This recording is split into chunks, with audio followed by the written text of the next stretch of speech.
sound off for Chesterfield.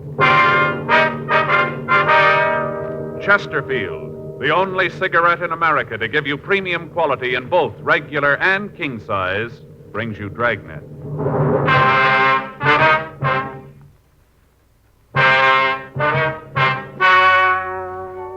Ladies and gentlemen, the story you are about to hear is true. The names have been changed to protect the innocent.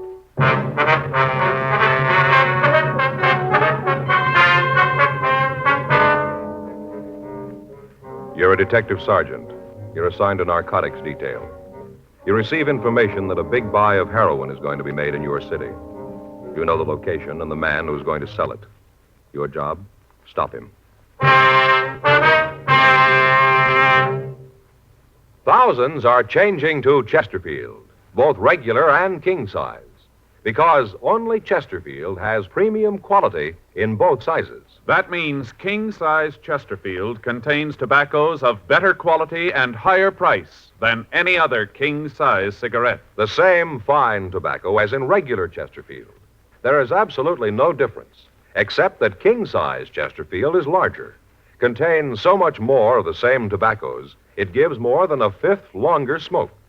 Yes, more than a fifth longer smoke from king-size Chesterfield. So remember, Chesterfield is the only cigarette to give you premium quality in both regular and king size. Buy 'em either way you like 'em, regular or king size. You'll find premium quality Chesterfields much milder. Yes, Chesterfield is best for you.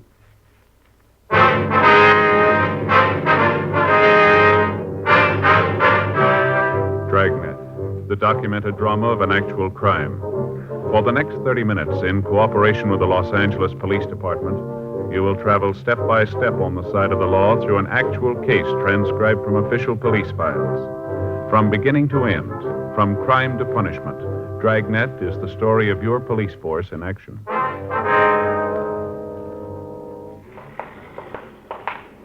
It was Tuesday, April 8th. It was windy in Los Angeles. We were working the night watch out of narcotics detail. My partner's Frank Smith. The boss is Captain Kearney. My name's Friday.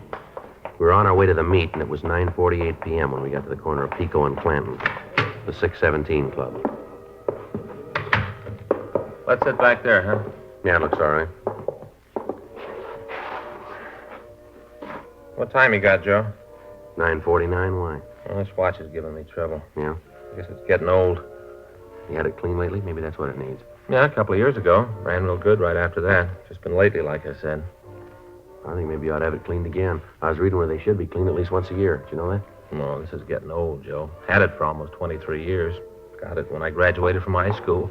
Sure looks like it's still good, doesn't it? Yeah. Yes, sir? Coffee for me, Frank. Yeah, please. 2 coffees right away. I didn't see him when we came in, did you? No, we're early. Meet's not supposed to be until 10:30. What's that? I don't know. Drink your coffee. Knock it off. Well, first thing you know, you're going to have everybody in the place looking at us. I don't care. Let him look. I never wanted to do it. I never did. Yeah, okay, you did it. Now, nothing you can do about it. Stop falling. Hey, what's going on in the next booth? I don't know. I can't see. Easy for you to say you didn't do it. You going to stop falling? You bring a lot of attention over here with Boken this time. Can't help it. Everybody I see, I think it's a cop. A cop who knows all about it. But cheap who's it done. And every time you get a couple of bills and you start to fall. Knock it off, huh? Knock it off. Knock it off. If I had to do it over again, it would have been different. I tell you, it would have been different. What do you think, Joe? Oh, it sounds like you had too much to drink. I hope they get out of here. I don't want anything to louse up our body here. Come on, let's Sure, go. you can be a big man. You got no worries. Come on, let's go. You didn't kill the old lady. Not so loud. You didn't kill her.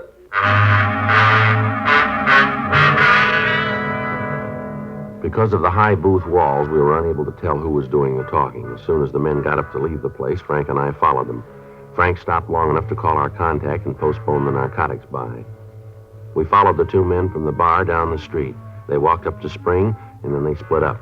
Frank followed one of them, I tailed the other. He went directly to a hotel on West 6th Street. He stopped and talked with the hotel clerk, and then he took the elevator upstairs. I checked with the clerk, and he told me that the man's name was Sam Allison.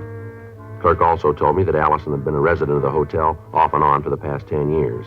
He went on to say that every so often Allison would pack up and leave, but that he'd always return. He was unable to give me any information as to how Allison made his living or who the other man might be. 12:10 a.m. I called the office. Frank had checked back in. The man he was following had entered an all-night movie, and in the darkness, Frank somehow had lost him. I went back to the office, and we sent a radiogram to Inspector Charlie Sutton up in San Francisco, requesting all information on unsolved murders in the Bay Area in the last few months. We ran the name Sam Allison through R&I, but we got no make on anyone answering his description. 2:15 a.m. We checked out of the office and went home to get some sleep. The following morning, Wednesday, April 9th, 7:58 a.m., I checked back into the office. That you, Joe? Yeah. The message in the book to call Operator 18 in San Francisco. Would you put the call in? No, I just got in. Figured I'd wait a minute for you to get here. All right, let's take care of it now.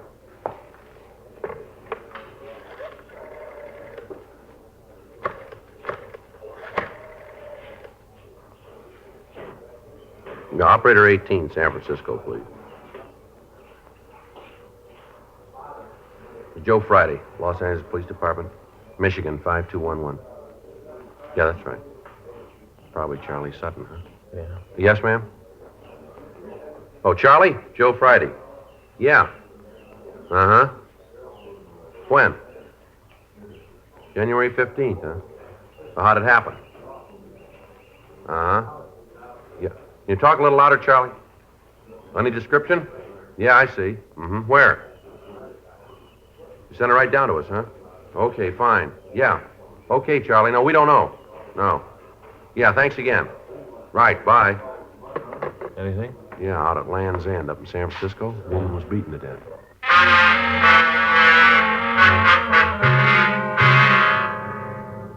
The San Francisco Police Department said that they'd forward all available information on the killing. From what Inspector Charlie Sutton had said, the victim had been robbed and beaten out in the Land's End area. There had been one witness to the murder, and we told the authorities in the Bay City that we would send them stand-up mugs of our suspect, Sam Allison. 9:37 a.m. Frank and I drove over to the hotel on West 6th. We talked to the desk clerk, and then we went upstairs to Allison's room. Hey, this must be at 3:05. Yeah. I'll try it again. Yeah? Who is it? Police officers, we'd like to talk to you. Just a minute. Yeah? You Sam Allison? Yeah, that's right. What's the bit? Like to talk to you. What about? Might be better if we talked inside. All right, come on in. Now, what's this all about? Want to get dressed? We'd like to talk to you downtown. What for? You got nothing on me. Just like to talk to you. Come on, get dressed. Well, wait a minute. Look, you tell me what it's all about first, huh? You've been up in San Francisco lately? Why? Have you? Yeah, so what? When? I don't know. First of the year, I guess. Around there. You narrow that down a little? First part of January, I guess. Where were you last night? Around. Where around? Met a friend, had a couple of drinks, and came home just around. Who's the friend? Hey, look, I'm not going to answer any more of your questions until I know what this is all about. Where are your clothes? In the closet. I'll get them. We're getting real big, aren't we? You tell us what you want, I'll get them. Give me that pinstripe. You know, the gray one right in front of you. You know, pinstripe? That's it? Yeah. Oh, in that bureau, second drawer, there's some shirts there. Give me one of the blue ones, will you? One with the tab collar and the little round things on it. That's it? Yeah. Here you go. Thanks. Thanks a lot. Hey, when you guys figure out and let me know what this is all about? What do you do for a living, Allison? Oh, this and that. All right, what's that mean? I work with horses. You a trainer, that it? No, not exactly. A tout? No. Say, in that top drawer, there's a little velvet box. You got a collar bar in there. Would you get it for me, huh? Here? Yeah, This the box? that's right. The gold one. Yeah. And what you want? Yeah, thanks. Yeah, I got my shoes. Wait a minute. Which ones do you want? The black ones. It's the only pair. Who were you drinking with last night, Allison? Like I told you, a friend. What's his name? Look, I told you I wasn't going to say anything like find out what this is all about. All right, Allison, I'm going to lay this out for you. We were in a bar last night, place down in Clanton. You there? Clem? Oh, you mean the 617 Club? That's right. Yeah, I was there. So what? We were in the booth next to you. Heard you talk about killing a woman in San Francisco. You're wrong about that. Yeah, sure we are. Let's go downtown. No, I mean it. I don't know what you're talking about. Oh, sure, I was in the bar last night, but I don't know anything about killing an old broad up north. Who said she was old? Well, you just did. No, he didn't. Said a woman had been killed. He didn't say anything about her age. Well, from the way you said it, I figured she was old. No, that won't work, Allison. Look, you got no reason to think that I did that. No, you got no reason to think that. You admit you were up north about the time it happened. You were in a bar last night talking about it. Now, you seem to know quite a bit about the whole thing for somebody who wasn't involved. Well, maybe I just heard about it, you know. Where'd you hear about it? Well, around. Well, I don't know where, but I heard about it. Maybe that's what happened. But you guys know it wasn't me. You know that, don't you? Who were you with last night? He the one that did it? Is that it? I don't know. I don't know if he did it or not. I don't know anything about it. All I know is I wasn't mixed up in it. I didn't have anything to do with it. Who's Jack Kenton? Kenton? I don't know any Kenton. Well, he knows you according to this postcard in your drawer over here. Is that right? Yeah, that's right. Sam, I'll be in town Monday night. Meet you at your hotel. That's signed Jack. There's a return address here, San Diego. Now, who is he? Oh, yeah, Kenton. I forgot for a minute. Well, maybe you forgot that he was with you in that bar last night, too, huh? Well, what happens to me if I do remember? You gonna find out? I don't think so. Was he the man you were with last night? I don't want him to find out. I got big trouble if he does. Is that right? Yeah, he's the guy, but don't tell him I said so, will you? You won't tell him, huh? Oh, Jack would come after me if he knew. He's really off his rocker. He is, huh? Yeah, and he'd kill me if he knew. You guys are gonna have trouble taking him, you know that, huh? We are, huh? Yeah, he's fallen a couple of times before, done big time up at Q. Told me 100 times before, at least 100 times. Yeah, what's that? He killed the first cop that came after him.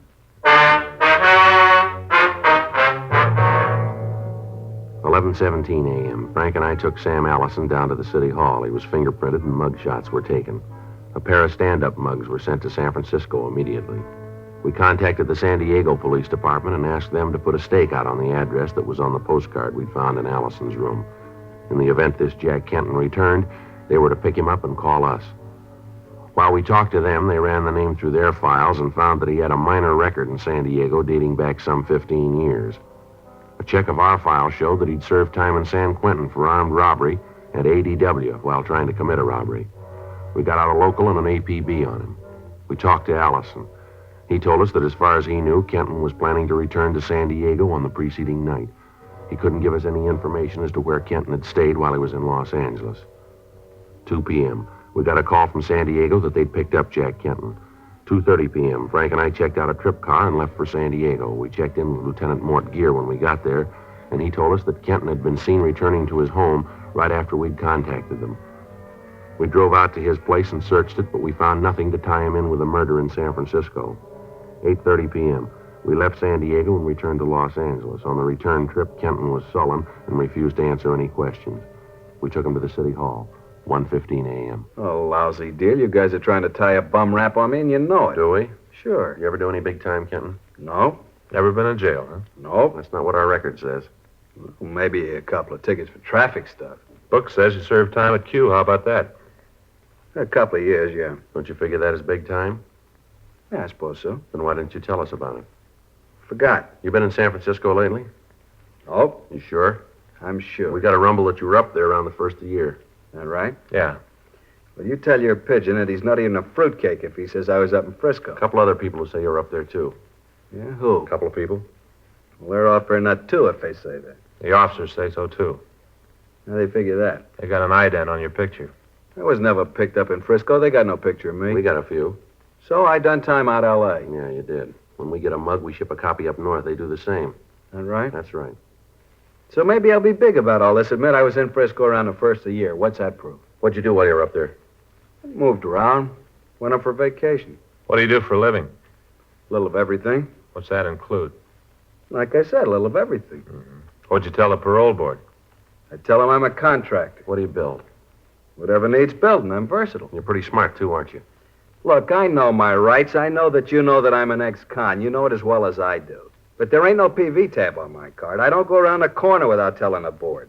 You got nothing on me for that. They know you went to San Francisco? Yeah, like I said, it was for a vacation. Where'd you live up there? Around. Hotel down on Geary. How long were you there? Maybe 3 weeks, month. Got a cigarette? Yeah. Here. Thanks.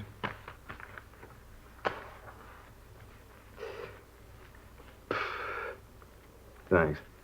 What's this all about, anyway? What's the pitch with was I in Frisco? You remember where you were last night? Yeah, I was up here. I came up to see a friend. Who's a friend? I don't remember. Where'd you see this friend? Bar. Had a couple of drinks, and I went to a movie.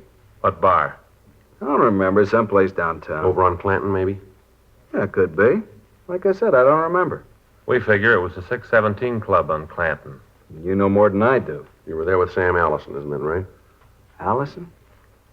Don't think I know anybody by that name. He says he knows you. Allison? No, I don't think I know any. All right, now let's come off it, Kenton. We know you were there. We were in the booth right next to you. We heard you talk about killing the woman in San Francisco. We heard every word you said. Well, you must have been listening to somebody else. You got the wrong pitch all the way around. I wasn't there last night. I don't know any Sam Allison. I didn't kill anyone in San Francisco or any place else. Bartender down there says he knows you. Says you were in the place last night. We saw you there ourselves. You know, you guys ought to lay off that cheap booze. It's beginning to hit your eyes. We got another witness who says you were there. He's willing to swear to it. All right, so maybe I was. What's that proof? Why'd you lie about it? I didn't lie. I just forgot. Maybe you forgot about San Francisco, too. Is that it? No, I didn't forget about You it. said you spent your time up north in the bar. Which bar? Cookies. Where's that? On Kearney. You got any way to prove you were there? This Cookies? Sure, talk to Cookie himself. He'll tell you. What's his last name? I don't know. You spend all this time with him, you don't know his last name. Cookie, just plain Cookie. That's all you need to know to get a drink. He ever done any time? Not Cookie. He'll do almost anything to make a buck as long as he doesn't have to work for it. But he's never fallen that I know about. He's too busy watering the booze he sells. You ever get down there, Fisherman's Wharf up there? Nope. Never left downtown. Then you couldn't have been down there on January 12th, now could you? How do I know where I was on the 12th? I said I wasn't near the wharf. That means on the 12th, 13th, 14th, as far as you want to go. I don't know how else to say it. I wasn't down on Fisherman's Wharf. That where this woman got it? Might have been, yeah. Doesn't make any difference, though. You didn't leave downtown, did you? No, never left downtown. Geary Street for the hotel, Kearney Street for Cookies, that's all. How about Land's End? Ever get out there? Maybe if I write it out, maybe then you'll get what I'm trying to say. I was always downtown. I never left it. I didn't go to Land's End. I didn't go to Fisherman's Wharf. I didn't go to the tea gardens in the park. I never left downtown. You're sure about that?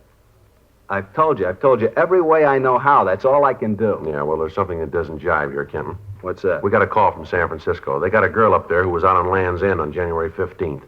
She says that she'll identify you as the man who killed the woman that night. She says she's positive. Oh, that's why all this bit about was I someplace on January 12th, huh? Yeah, that's right. Playing it real cozy, aren't you? Well, it won't work, cop. Thanks, but no thanks. I'm having none of it. Now, you guys go and try to figure some other way. You got nothing on me, nothing, and you know it. Now, if you're tired of playing games, either give me my walking papers or book me. I'm tired. I want to go to sleep. The girl will be here in the morning, Kenton. That's swell. I got to get my sleep then. I want to look real nice for her. All right, let's go. You know, cop, that's one nice thing about the laws in this state. Yeah? I don't have to do a thing. Just sit and watch. You got to prove it. Any way you slice it, you got to do the work. I don't have to do a thing. Yeah, that's right, Kenton. There's only one little difference. Yeah? We make you, and you got to do the time.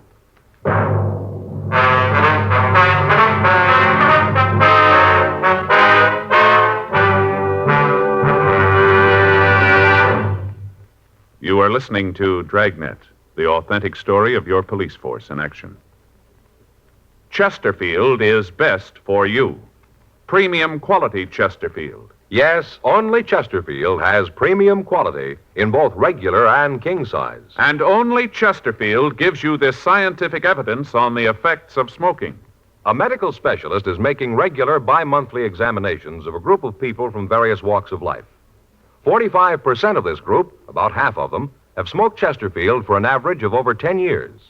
After 8 months, the medical specialist reports that he observed no adverse effects on the nose, throat, and sinuses of the group from smoking Chesterfield. Those are the facts. I'd say that means real mildness. So buy 'em either way you like 'em, regular or king size. You'll find premium quality Chesterfields much milder. Yes, Chesterfield is best for you.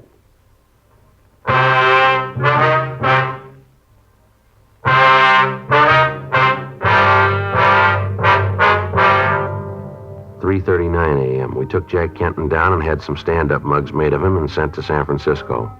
Kenton was booked at the main jail on suspicion of murder. 5:26 a.m. Frank and I checked out of the office and we went home. The next day at 1:30 p.m., we met with Captain Lorman, a homicide division, and talked over the developments with him. Together, we worked out a plan that we thought might work in getting Allison to admit to the murder. 4:15 p.m., we had Kenton brought from his cell in the main jail to the interrogation room at the city hall. We talked to him for 2 hours. He'd admit nothing. Where's your witness? About time she got here, isn't it? She'll be here. We should get this thing over with. I'm getting a little sick of playing ring around the rosy with you boys. Maybe you haven't got anything else to do, but I have. That right? What's so important, Kenton? Got a heavy date down San Diego tonight. This is Friday, isn't it? That's right. Real doll. Been trying to date with her for a couple of weeks. Finally made it. You guys think I'll be out of here by 6? Depends on what the witness says. How about a cigarette, huh? Yeah. Here you are. I got a match. Cops find anything in my house? What do you mean? When they went through it. Look, I've been through this before. I know the bit as well as you guys do. Fella falls once, does some time, you cops never leave him alone. You drink much, Kenton? You drink much? Yeah, I have a highball once in a while. What's the matter? Something wrong with that? You guys gonna give me a lecture on the evils of alcohol? No, just trying to figure out what kind of a guy you are when you're loaded. Well, I'm a doll. Living doll. Put on lampshades, tell funny stories. Life of the party, that's me. You ever have a crying jag when you've been drinking? Nope. Sure about that? Yeah. The way we got it, as soon as you get a couple of belts in you start to bawl. Now, how about that? Whoever told you that's lying? Seems pretty sure about it, this fella.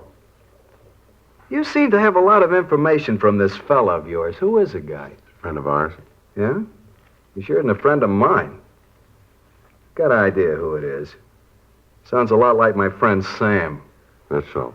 Yeah, old Sam, the working man's friend. Rumble we got says you were with him the night before last. Is that right? Oh, yeah. This is the night you guys were in the next booth and heard all the stuff about me killing the old broad. What's this bit about a rumble? You know it and I do. You picked up Sam, he talked his mouth out to save his own skin. You guys are about as coy as a bulldozer. Why don't you come off it? You're not working with an amateur. I've been around for a long time. I know the angles. You guys got nothing on me. You got nothing because I'm clean. Just want to be big men. Got nothing else to do, so you decided to kill a little time by leaning on somebody. I happen to be around, I got a record, so I fit your program real pretty. Well, get off my back. I've had it. Now, either book me on suspicion and I'll sue you for every last dime you got, or let me go. I got a date I want to keep. That's a nice try, Kenton. It won't work. What do you mean? All right, I'll lay out a few things for you. A woman was killed in San Francisco on January 15th. You were in town that day. You got a record for robbery and assault. Woman was robbed and then killed. You got blind one night and you talked all about it. You had a real crying jag and you got worried. You talked about how everybody you saw looked like a cop. They all looked like they knew what you'd done and they were moving to nail you for it. You got a real bad case of the bull horrors. We got a friend of yours who says you could have been the guy. We got an identification from a girl who says you killed that old woman. She's on her way down here now. As soon as she sees you and makes it positive, you had it, mister. Now, that's where you sit. You talk real convincing. Makes it sound like you really got something on me. We have, Kenton, and you know it. Let's check and see if that girl's here. Yeah, I will.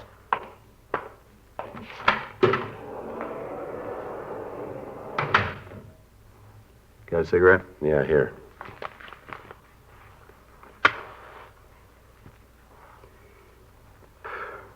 Now, what's the matter, Kenton? You figure maybe we aren't giving you a snow job? No, I know where I stand. I'm just getting a little worried that maybe this girl might make a mistake. Could happen, you know. It's happened before. Is that right? Sure, lots of times. You know, somebody watches a thing like this, they aren't sure what they've really seen. Some college back east proved it. That's so. Had a deal where one of the students pretended he was going to knock off the teacher. After he'd done it, all the kids gave a different story of what happened. It happens all the time. Yeah. Well, if you didn't do it, then you got nothing to worry about, have you? No, I suppose not.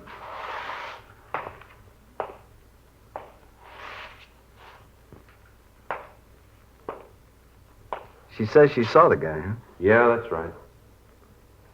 Came all the way down here to look at me, huh? Yeah. You figure she's here yet? Should be. Her plane landed an hour ago. Mm-hmm. You say she identified my picture? She said I was the guy? I didn't hear if you just come in, man.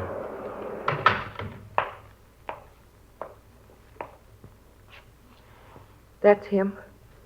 That's the man. He killed her. I saw it. I'd never forget him. That's the man. She's crazy. She's wrong. You know that, don't you? She's wrong. Let him touch me. The man's a murderer. He killed the old woman. I saw him. Beat her to death. I saw him do it. All right, lady. Okay, Yeah. Frank. All right, Miss Carter. You want to step outside? Oh, yes, please. I want to get away from him. I don't ever want to have to look at him again.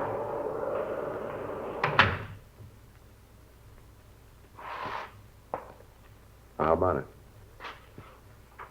I didn't see her. I didn't know anybody was around. I didn't mean to kill the old woman. I didn't. You know that, don't you? Yeah, sure. She wouldn't give me her purse. I followed her from downtown, all the way out on the streetcar.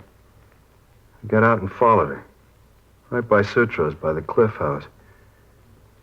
Then I tried to take the money. She wouldn't give it to me. Only about $30. Why didn't she give it to me? $30, it wasn't worth it to her. For $30.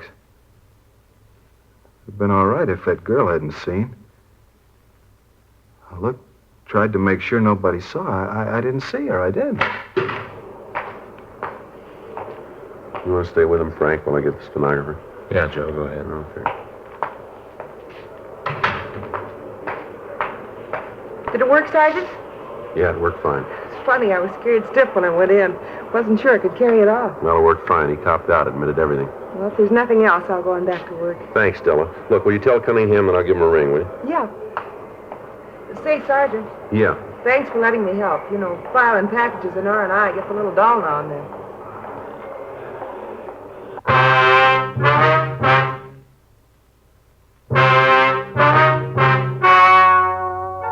The story you have just heard was true. The names were changed to protect the innocent.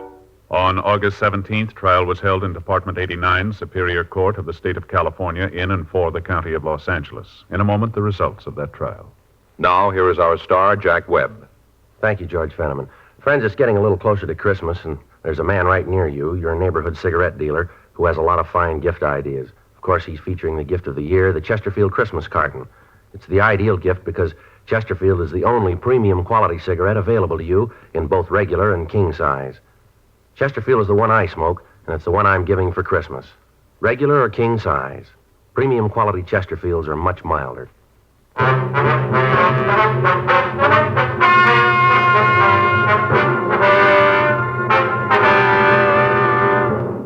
Jack Gerald Kenton was tried and found guilty of murder in the first degree. He is now serving a life sentence in the state penitentiary, San Quentin, California. Ladies and gentlemen, until everyone is safe, no one is safe from tuberculosis. Help save lives by buying all the Christmas seals you can and using Christmas seals on all your Christmas mail.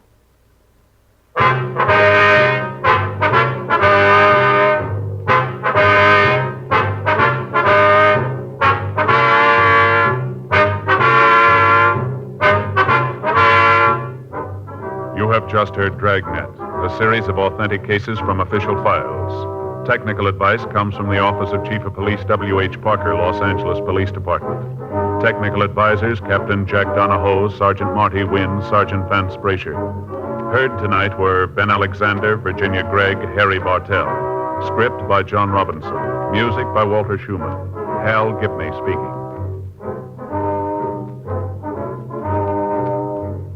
Sound off for Chesterfield. Either way you like them, regular or king size, you'll find premium quality Chesterfields much milder. Chesterfield has brought you Dragnet, transcribed from Los Angeles.